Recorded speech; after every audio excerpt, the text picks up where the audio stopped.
എല്ലാവർക്കും എൻ്റെ വിനീതമായ നമസ്കാരം. ഇപ്പോൾ വേടൻ യുഗമാണല്ലോ. വേടൻ വളരെ ഹിറ്റായിക്കൊണ്ടിരിക്കുകയാണല്ലോ. വേടനെ പ്രകീർത്തിച്ചു കൊണ്ടിരിക്കുന്ന ആരാധകരും കൂടി വരികയാണല്ലോ. അപ്പോൾ വേടനെ കുറിച്ച് രണ്ടു വാക്ക് പറയാതെ പോയാൽ അത് വളരെ മോശമായി പോവും. അല്ലയോ വേട, എനിക്ക് തന്നോട് ചോദിക്കാനുള്ളത്, തൻ്റെ ജാതിയും മതവും ഇവിടെ ആരെങ്കിലും ചോദിച്ചോ?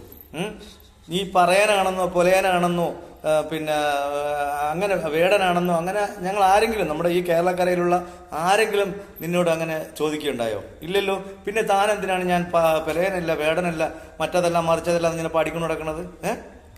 അപ്പൊ തൻ്റെ ഉദ്ദേശം വേറെയാണ്. തൻ്റെ ഉദ്ദേശം ഇവിടെ ഈ സമൂഹത്തിൽ ജാതി മതഭേദമന്യേ എല്ലാവരും ഒത്തൊരുമിച്ച് പോകുന്ന ഈ കേരള മണ്ണിൽ ഭിന്നിപ്പുണ്ടാക്കുക എന്നുള്ള ഒരു ഒറ്റ ഉദ്ദേശം മാത്രമാണ്. നിന്റെ പിന്നിൽ വേറെ ആരൊക്കെയോ ഉണ്ട്. അല്ലാതെ നിനക്ക് ഒറ്റയ്ക്ക് ഇത് ചെയ്യാൻ കഴിയില്ല.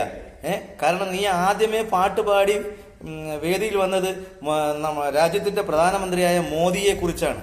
അപ്പൊ മോദിയെ കുറിച്ച് പാട്ട് പാടുന്ന ഒരാളായത് കൊണ്ട് തന്നെ നിന്റെ പിന്നിൽ ആരൊക്കെയോ നിന്നെ കളിപ്പിക്കാനുണ്ട്. നീ അതിന്റെ ബലത്തിലാണ് നീ കളിക്കുന്നത്. ഒരു കാര്യം നീ മനസ്സിലാക്കുക, നിനക്ക് ഇവിടെ വന്നപ്പോൾ അഭയം തന്ന നാടാണിത്. നിന്നെ തള്ളി പറഞ്ഞിട്ടില്ല, രണ്ട് കൈയും നീട്ടി സ്വീകരിച്ച നാടാണിത്. നീ ഇവിടെ കുത്തിത്തിരിപ്പുണ്ടാക്കാൻ ശ്രമിക്കരുത്. ജാതിയും മതത്തിന്റെയും പേര് പറഞ്ഞ് നീ കുത്തിത്തിരിപ്പുണ്ടാക്കാൻ ശ്രമിക്കരുത്.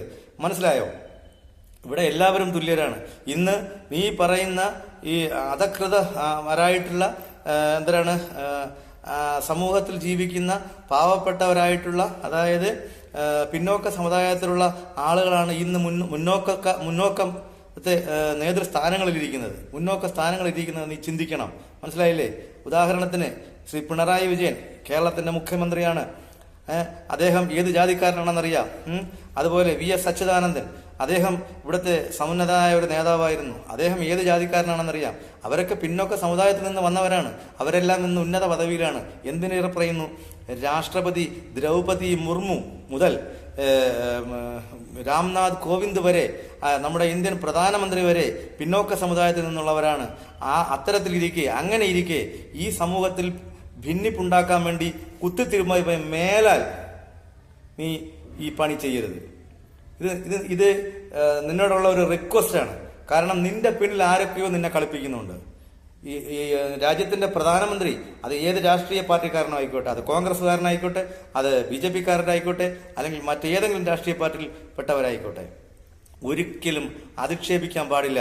ഒരു രാജ്യത്തിന്റെ പ്രധാനമന്ത്രി നിനക്ക് വലിയ ഹീറോ ആവണമെങ്കിൽ നീ മറ്റെന്തെങ്കിലും ചെയ്യണം.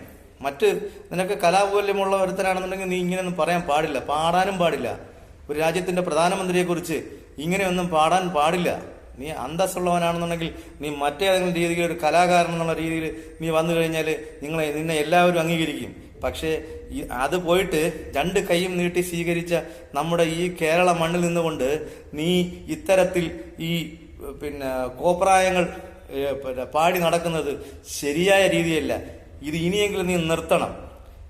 നിർത്തിയില്ലെങ്കിൽ ഈ സമൂഹം നിന്നെ വെറുക്കും. കാരണം ഇന്ന് എല്ലാവരും ഒത്തൊരുമിച്ചാണ് ജീവിക്കുന്നത്.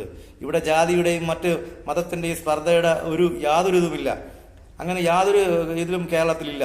അത് നീ മനസ്സിലാക്കുക. മനസ്സിലായില്ലേ? ഇവിടെ മേലാൽ ഭിന്നിപ്പുണ്ടാക്കാൻ ശ്രമിക്കരുത്.